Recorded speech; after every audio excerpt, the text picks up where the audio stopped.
Good morning, students. Today we are going to discuss chapter number 9, the 5 orange pips. The 5 orange pips. So, what is a pip? Pip is an old British word used for seed, but it is only used to describe seeds inside a fruit like orange pips, apple pips, watermelon pips. And receiving pips is a bad omen, according to the tales associated with Britain. Receiving pips is a bad omen. So, the 5 orange pips. Let us see what is the journal plot of the story. In the 5 orange pips, Sherlock Holmes and Dr. Watson are visited by a young man named John Openshaw. He asks Holmes to help him with a hereditary matter. Now, John Openshaw, he seeks help from Sherlock Holmes in a hereditary matter that endangers his life. Now we will study that who is Sherlock Holmes. Now Sherlock Holmes is a fictional you can say imaginary, fictional private detective created by British author Sir Arthur Conan Doyle. So this person, Sir Arthur Conan Doyle, is known for his thrilling, adventurous stories, mysterious stories. And in his stories, if you have read the stories written by Sir Arthur Conan Doyle, you might come across a character named Sherlock Holmes. You can say he's a fictional, he's an imaginary character created by this author. So Sherlock Holmes, the great sleuth of Baker Street, he lived at Baker Street in London, needs no formal means ceremonial or official introduction, as reading public world over or all much taken up with his exploits. So those who are reading Sir Arthur Conan Doyle, they are well aware of this character of Sir Sherlock Holmes. So who is a sleuth? Sleuth is a fun, something playful word for detective. It's a playful word for detective. Now, Sherlock Holmes solved so many strange and interesting cases between 1882 and 1890, but none of them present such a strange circumstances as I now taken up my pen to describe. Once again, I am repeating that Sherlock Holmes is an imaginary character created by Sir Arthur Conan Doyle to make his novels and stories more mysterious, thrilling for the readers. And he lived at Baker Street, London. So now you can see in the picture that two persons are sitting and they are absorbed in reading something. One of them is Sherlock Holmes and other is his friend Dr. Watson. Now you can see also a person who is standing by the side of them. He is the character John Openshaw. John Openshaw. He is a young man of 22 and he has come there to seek help of Mr. Sherlock Holmes in some hereditary matter that endangers his life. Now, what is the plot of the story? It was a stormy September night when Holmes and I sat on either side of the fireplace, both engrossed in reading, and we were busy in reading, absorbed. Engrossed means absorbed. Suddenly I heard the front bell ring. It must be a serious case. Nothing less would bring a man out on such a night, observed Holmes. That there might be something serious with somebody. That is why he is out on such a stormy night, said Sherlock Holmes. The man who came in was young, about 22.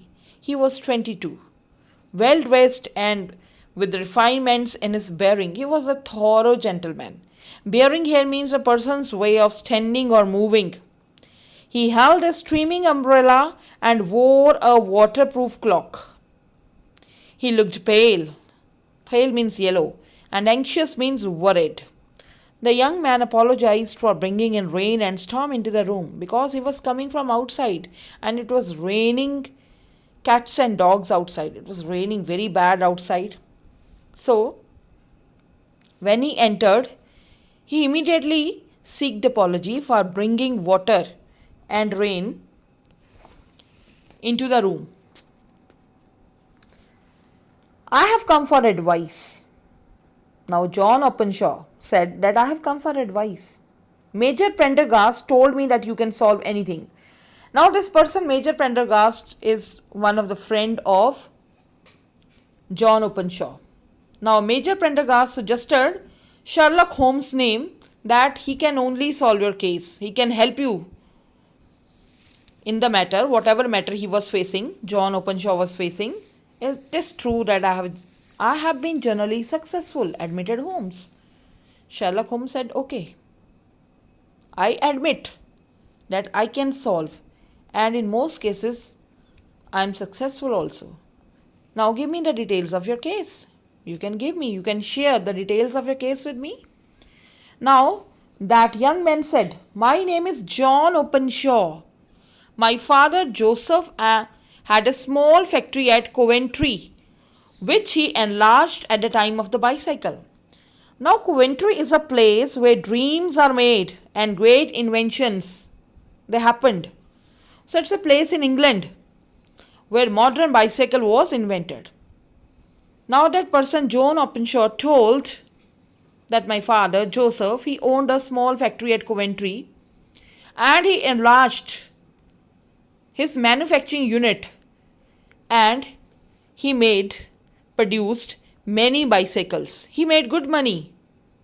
He was successful in his business of production of bicycles and retired with a comfortable income after selling his factory.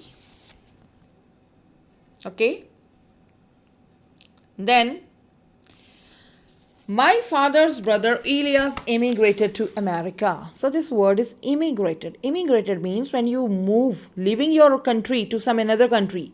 When you move to some another country, that is called as immigration. So emigrated to America when he was young. Now is the entry of another character, Elias Openshaw. He is uncle of John Openshaw and brother of his father, Joseph Openshaw. He fought in Jackson's army and later rose to be a colonel.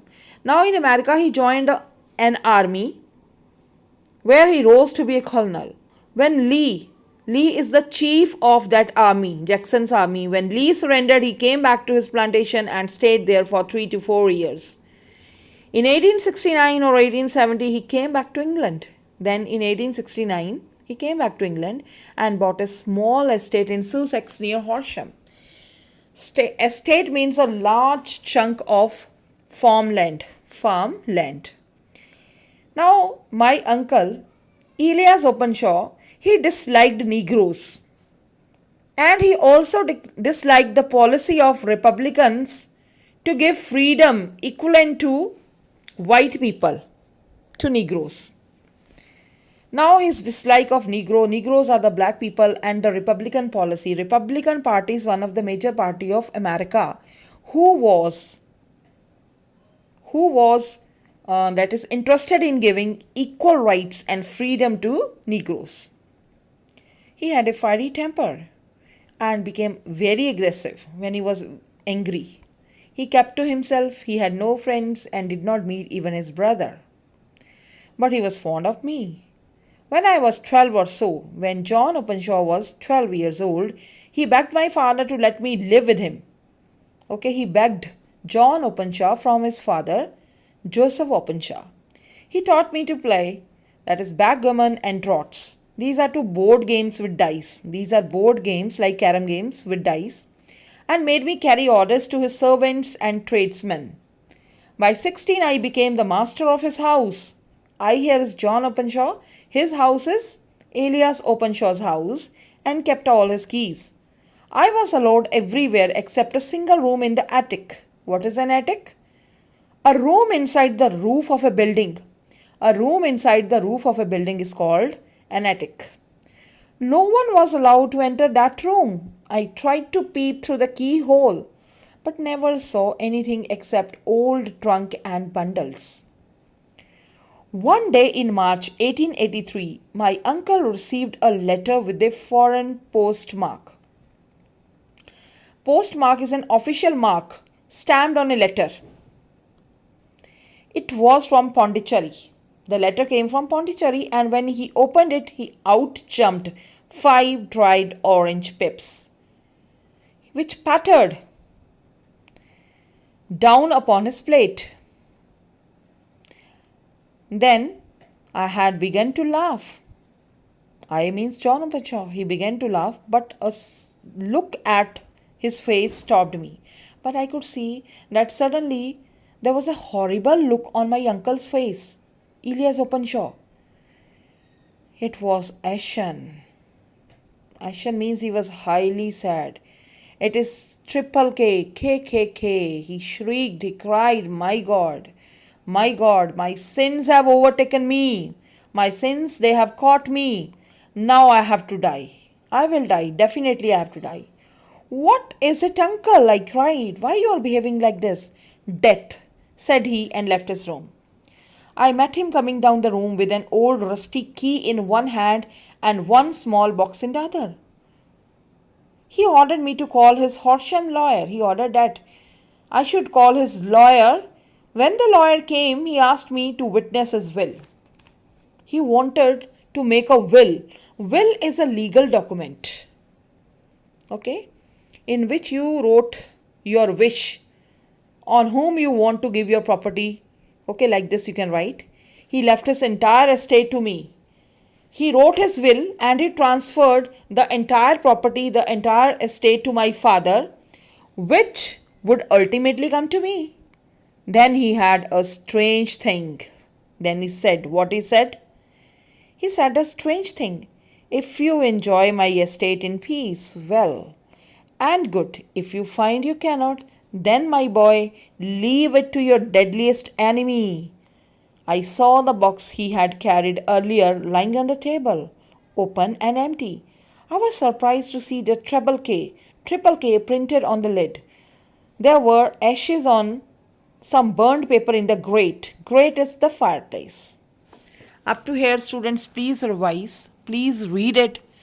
Because so many inside questions, they do come from this chapter and students fail to answer. So in the next live class, we are going to read this chapter very thoroughly.